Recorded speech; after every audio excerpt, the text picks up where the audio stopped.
Continuamos en Puntal AM y con estos días en los que se va acercando el invierno, se pone frío, se encienden los sistemas de calefacción en las viviendas y claro, aumenta el riesgo de intoxicación por monóxido de carbono. Así que estamos en contacto con una especialista de la provincia, la doctora Nilda Gait, que es especialista en toxicología, pediatría y salud pública, magíster en drogodependencia y en salud pública y además es la actual jefa del Departamento de Salud Ambiental de la provincia. Hola doctora, buen día, ¿cómo le va? La convocamos por este tema Magdalena. tan particular. Buenos días, Magdalena. Pues sí, ¿cómo están ustedes? Bueno, aquí bien, en medio de toda esta situación de las restricciones, viendo qué va a pasar, pero también con preocupación por lo que decíamos al principio. Se encienden los sistemas de calefacción en las viviendas y aumenta el riesgo de intoxicación. ¿Qué recomendaciones nos puede dar? Bueno, es muy importante esto porque es una de las causas de los accidentes más comunes en invierno. Y el antídoto que tenemos es el oxígeno, pero nosotros tenemos que tratar de trabajar y llegar antes, ¿no es cierto?, de que sufra el accidente. Y entonces para eso uno educa a la población y en eso tenemos que estar acompañados por tanto salud, educación, como todos los medios de comunicación. Porque la forma es trabajar en conjunto y acá lo hicimos capacitando provincia y municipio para poder, sobre todo, trabajar en las personas más vulnerables, que serían los niños. Este monóxido de carbono, uno de los síntomas que tiene principal es el dolor de cabeza, que los niños y algunos adultos lo refieren como cefaleas, así como algo que los punza, que le lastima a nivel frontal, puede producir rojo en la cara por la vasodilatación, ¿no es cierto? Después de dar cuadros respiratorios, náuseas y vómitos, por eso a veces se confunden con intoxicación alimentaria. ¿Qué tenemos que tener en cuenta? Porque ahora vamos a estar más cerrados, más cuidados. Entonces, nunca calefaccionar el hogar con el horno, ni dejar las hornallas prendidas. ¿Pero por qué? No porque a veces tengamos que dejar solamente la hornalla y no calentarnos, porque no controlamos todos los años los artículos domésticos y muchas veces tienen defecto y eso produce la combustión incompleta, que es el monóxido de carbono. Y como no tiene olor, no tiene sabor, ni tiene color, puede pasar desapercibido. Y sabemos que es mucho más liviano que el aire, entonces que va a las capas superficiales. Esto es una de las cosas, pero no solamente esto, tenemos que tener cuidado en los niños, los adultos de la tercera edad y las embarazadas. Y si una embarazada sufre una intoxicación, yo tengo que hacerle un monitoreo para ver si su bebé está bien. Y también tener en cuenta, estoy en un lugar y empiezo con dolor de cabeza. Más de uno de la familia tiene este tipo de alteraciones y nosotros se nos tenemos la muerte de alguna mascota, ojo, estamos ante un accidente por monóxido de carbono. Otra de las cosas que pedimos en los lugares que se pueda, o en edificios, haber detectores, ¿no es cierto?, de estos aparatos, que ahora va a salir una ley con un proyecto con esto para los nuevos edificios y zonas que lo van a publicar la legislatura de la provincia. Es un nuevo proyecto que se está haciendo. Entonces, siempre cuidar y ver que si se me mancha la pared, ojo que puede ser eso. Siempre tengo que dejar ventilado los lugares. Nunca colocar los braseros adentro de las piezas o de donde estemos, nunca, porque aunque tenga un solo carbón, sigue intoxicando. Doctora, varias cuestiones que, bueno, le quiero preguntar. Por un lado, ¿este proyecto de ley se haría como tienen por ejemplo, los hoteles, estos detectores de humo?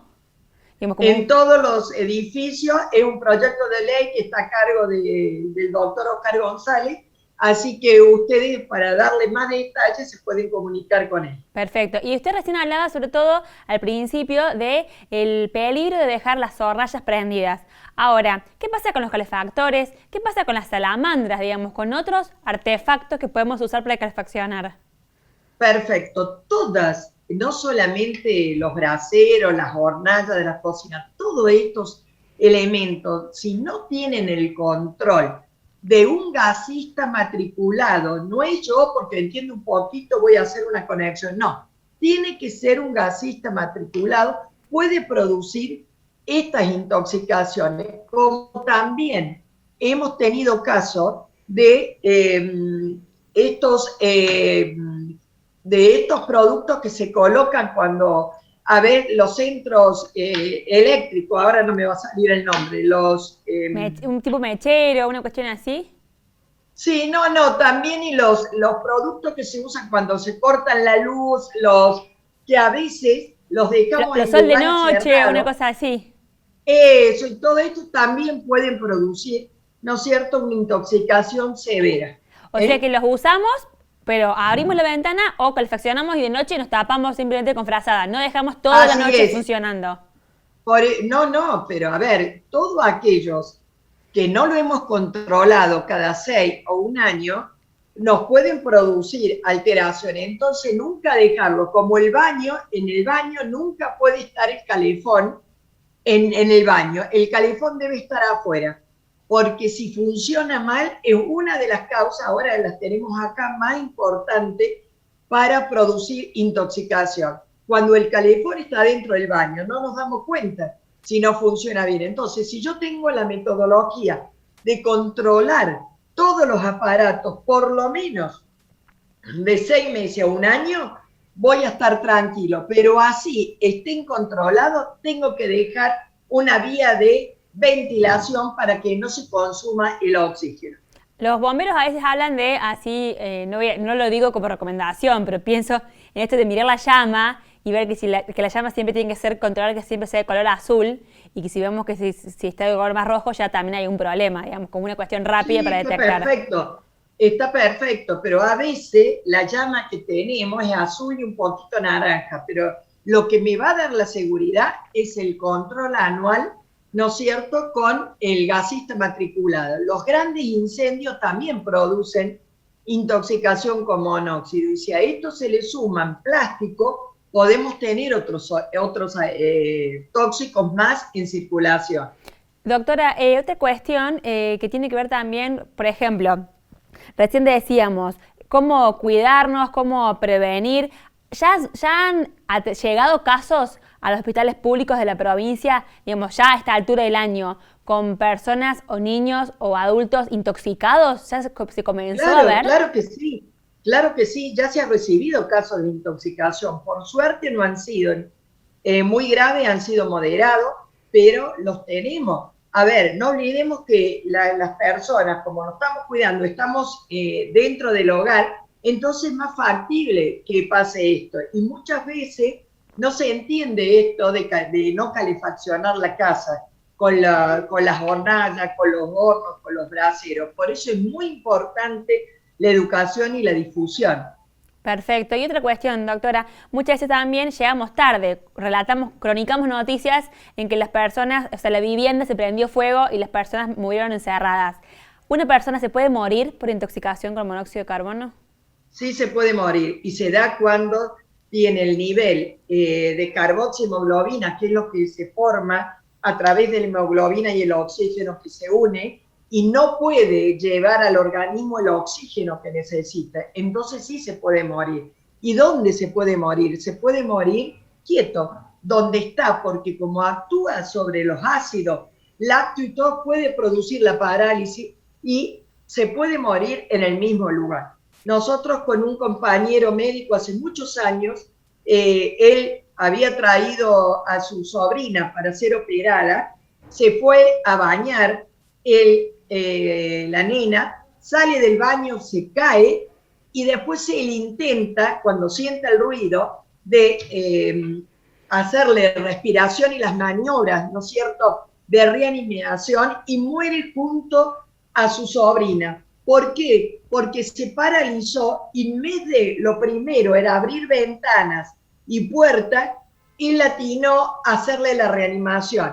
Pero ese elemento tóxico lo ingirió él, lo inhaló él, y no lo pudo sacar porque estaba todo encerrado. Entonces, cuando los bomberos llegaron, encontraron al doctor con su sobrina fallecida. No, terrible, terrible situación. Terrible. Doctora, le agradecemos mucho la información que nos ha brindado al respecto de toda esta cuestión de cómo prevenir. Y también le quiero preguntar por otra cuestión con la que hemos hablado con usted el año pasado, durante la pandemia, los primeros días, cuando se hablaba muchas veces de la utilización del dióxido de cloro, de las malas campañas que difundían el dióxido de cloro como una solución contra el coronavirus.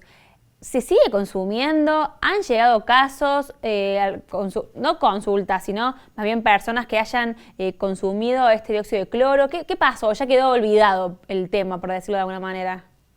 No, se sigue hablando. Lo que sí la gente es como que a través de la prensa ya tomó un poco de conciencia con estas muertes que hubo en otras provincias por el uso del dióxido de cloro. Lo que pasa es que muchas personas, ante la desesperación, buscan este elemento, pero hay que decirle que el dióxido de cloro es como si tomáramos un cáustico que produce corrosión y lesión, y que ni el ANMAT ni ninguna sociedad científica, ni la CIPSA, la cual soy vicepresidenta, que la Sociedad Iberoamericana, ni el CESA, que es la Sociedad Española, ni la OPS, ni la Organización Mundial de la Salud, han avalado el uso del dióxido de cloro.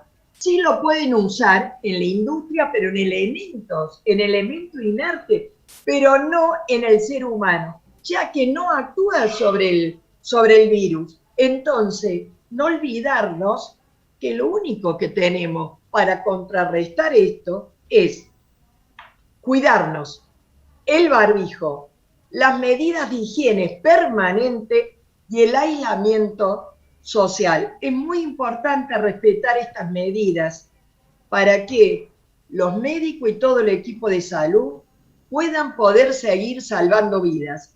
Y esto lo vuelvo a decir, yo he perdido muchos amigos queridos, no solamente médicos, sino bioquímicos, porque tuvimos que atender a gente que hacía asado, fiestas clandestinas. Entonces, por favor, estamos en un momento álgido en la provincia de Córdoba. Ayúdenos para que podamos ayudarlos cuando caigan o lleguen a los hospitales, porque los médicos todos están cansados y tenemos que dar la fuerza. Tenemos el mejor recurso humano y tenemos también recursos tecnológicos, pero a veces con eso no basta. Doctora, muchísimas gracias como siempre, que tenga buen día. Buen día, muchas gracias a ustedes. Acabamos de hablar con la doctora Nilda Gait, jefa del Departamento de Salud Ambiental de la provincia, sobre este tema del riesgo de intoxicación por monóxido de carbono, y si les parece, compartimos también algunas recomendaciones que brinda la provincia de Córdoba para evitar este tipo de accidentes. Vamos ahora, señor director, con las placas, por favor. Bueno, a ver, para empezar, hay que tener en cuenta que la llama de los artefactos de calefacción, hornallas y hornos debe ser de color azul. Es fundamental que haya una ventilación continua en el ambiente acorde al número de personas que se encuentran, al tamaño del lugar y a las actividades realizadas. Son algunas de las recomendaciones entonces para prevenir accidentes por monóxido de carbono. Es recomendable la ventilación cruzada a través de la apertura de puertas y ventanas en lados opuestos, muy útil también ahora con la cuestión de la pandemia y el coronavirus. En el caso de artefactos a gas, como calefactores y estufas, es recomendable que un gasista matriculado revise antes la instalación y controle el buen funcionamiento. También es importante la revisión de calderas y calefones de 6 meses a 1 año, decía recién la doctora Gait. Debe tenerse en cuenta que la válvula esté en condiciones y que la combustión sea correcta. También debe prestarse atención a colocar los artefactos o equipos lejos de materiales inflamables. Si hay niños en el hogar, es importante que no se acerquen a los mismos. También es necesario revisar los conductos de evacuación de gases de hogares a leñas, chimeneas y salamandras. Es una tarea para realizar todos los años. No deben utilizarse braseros, parrillas, garrafas de camping y calentadores a querosén. Tampoco equipos que generan combustión de manera directa en ambientes cerrados, ni hornos u hornallas de la cocina para calefaccionar. Atención con esta recomendación. Existen detectores automáticos de concentración de monóxido de carbono que pueden colocarse en los hogares para detectar la circulación de este gas tóxico y que prontamente será un proyecto también presentado a diputados, decía recién la doctora Gait. Si bien no se utilizan para calefaccionar, debe tenerse presente que no se pueden encender motores a combustión de autos, grupos electrógenos, motosierras en ambientes cerrados, sótanos ni garage. En relación a los equipos eléctricos, la recomendación es que deben ser utilizados con precaución debido a que pueden producir cortocircuitos, por lo que debe verificarse que la red eléctrica esté en condiciones y que resistirá la potencia de la estufa. Los síntomas de una intoxicación por monóxido de carbono son dolor de cabeza, molestias en los ojos, mareos, debilidad, náuseas, palpitaciones, vómitos, dolor de pecho y confusión. Ante la presencia de algunos de estos síntomas, se debe acudir al centro de salud más cercano. Estas son entonces algunas de las recomendaciones que brindaban desde la provincia justamente para prevenir este tipo de accidentes que nos cuestan la vida.